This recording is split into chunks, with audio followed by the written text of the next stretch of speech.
আগেকার যুগে ছেলেপুলেরা যখন পড়াশোনা করতো ঘরে কারেন্ট থাকতো না, তখন বাচ্চারা ঘরে লণ্ঠন, মোমবাতি, হেরিকেন জ্বালিয়ে পড়াশোনা করতো।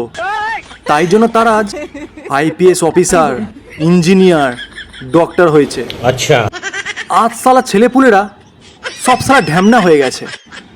এখন ঘর তাদের এসি আছে, পাখা আছে, লাইট আছে, তাও তারা পড়াশোনা করতে পারে না। এই জন্য তারা আজ আইপিএস অফিসার, ইঞ্জিনিয়ার, ডক্টর হতে পারেনি।